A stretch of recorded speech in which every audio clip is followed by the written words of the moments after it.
አህያና የጀርባዋ መስቀል። አህያ በተደጋጋሚ በመጽሐፍ ቅዱስ ከተጠቀሱት እንስሳት አንዷ ነች። በተለይ ሰዎችንና ቁሳቁሶችን ለማጓጓዝ እጅግ የተመረጠች ነች።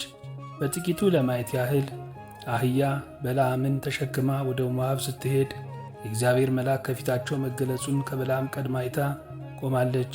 በለዓምም ለምን አትሄድም ብሎ ሲደበድባት በሰው አንደበት መልአኩን እንዲመለከት ነግሯለች። ኦሪት ዘኍልቍ ምዕራፍ 22 ከቁጥር 21 እስከ 34። አበብዙኃን አብርሃም ይስሐቅን ሊሰዋ ወደ ተራራው ይዞ ሲሄድ የመሥዋዕቱን እንጨትና ሌሎችን ዕቃዎች የጫነው በአህያ ነበረ። አህያ ይስሐቅ ወደ መሥዋዕቱ ሲሄድ እንዳገለገለች በይስሐቅ ፋንታ የተሰዋውን ጌታችን እንዲሁ አገልግላለች። ኦሪት ዘፍጥረት ምዕራፍ 22 ከቁጥር 3 እስከ 5። ሙሴ ዮቶርን ተሰናብቶ እስራኤላውያንን ነፃ ሊያወጣ ወደ ግብፅ ሲሄድ ሚስቱና ልጆቹን በአህያ ጭኖ ነበረ። ኦሪት ዘጸአት ምዕራፍ 4 ቁጥር 20። ጌታ በከብቶች ጋጣ በተወለደ ጊዜ ትንፋሻቸውን ከገበሩለት እንስሳት አንዷ አህያ ነበረች። በአዲስ ኪዳን ንባባት ይህ እንስሳት በሚል በጥቅል የተጠቀሰ ቢሆንም ልደተ እግዚእን በተመለከተው ኢሳይያስ ትንቢት ግን ከእንስሳቱ አንዷ አህያ መሆኗን ጠቅሷል። ትንቢተ ኢሳይያስ ምዕራፍ 1 ከቁጥር 2 እስከ 3። እመቤታችን የተወደደ ልጇን አቅፋ ከዮሴፍና ከሰሎሜ ጋር የተሰደደችው በአህያ ላይ ተቀምጣ ነበረ። ጌታችንና መድኃኒታችን ኢየሱስ ክርስቶስ ሕፃናት እያመሰገኑት ወደ ኢየሩሳሌም የሄደው በአህያና በውርንጭላዋ ጀርባ ተጭኖ ነበረ። ትንቢተ ዘካርያስ ምዕራፍ 9 ቁጥር 9፣ የማቴዎስ ወንጌል ምዕራፍ 20 ከቁጥር 2 እስከ 10፣ የማርቆስ ወንጌል ምዕራፍ 11 ከቁጥር 1 እስከ 10፣ የሉቃስ ወንጌል ምዕራፍ 19 ከቁጥር 29 እስከ 36፣ የዮሐንስ ወንጌል ምዕራፍ 12 ከቁጥር 14 እስከ 16። ዋና ዋናዎችን እናንሳ እንጂ አህያ በመጽሐፍ ቅዱስ የተነገረላት አገልግሎት ይህ ብቻ አይደለም። አስገራሚው የአህያ ተፈጥሮ። በአህያ ጀርባ ላይ ያለው መስቀል አስተውለው ያውቃሉን?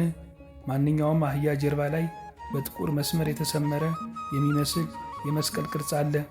ይኸው donkeys.com በተባለ ድራምባ ላይ የተቀመጠው አንድ ጽሑፍ ላይ ብዙ አህዮች በጀርባቸው ላይ ጠቆር ያለ ቀለም ያለው ልዩ የመስቀል ምልክት አለ። አህያ ኢየሱስ ክርስቶስን ከስቅላቱ በፊት በሆሳዕና የተሸከመችው ነችና ይህ ምልክት አህዮች የተባረኩ እንስሳት መሆናቸውን እንደሚያመለክት በልማድ ይታሰባል። አህያና ሴት በሚለው መጽሐፏ ሐረገወይን ቸርነት ይህንኑ ጠቁማለች። ሐረገወይን ከዚህ ባለፈ ሌሎች ስለ አህያ እንድናስብ የሚያደርጉን ተፈጥሮዎች እንዳሉም እንዲህ የሚከተለውን ማለቷ ጠቁሜ ላብቃ። ኢየሱስ ክርስቶስ የተገረፈውና በጀርባው ላይ ወጥቶ የነበረውን ሰንበር ለመግለጽ በአህያዋ ጀርባ ላይ ወደ ጎን እንደ ሰንበር ተደጋጋሚ መስመሮች ስለመኖራቸው ያነበብኩትን ለማረጋገጥ ሳልችል ቀርቻለሁ። እንደ መስቀሉ ሁሉ በአህዮቹ ጀርባ ላይ እየፈለኩ ብዙ ብመለከትም አላገኘሁም። በአህያዎቹ ጀርባ ላይ መስቀሉን እንዲመለከቱ ከጠየቅኳቸው ሰዎች መካከል አንዳንዶቹ በአህያ ሁለት የፊት እግሮቹ ላይ መታጠፊያው አካባቢ የሚስማር ራስ ቅርጽ ያለው ጠባሳ እንዳለ ነግረውኝ እኔም ያየኋቸው አህዮች ላይ ማየት ችያለሁ።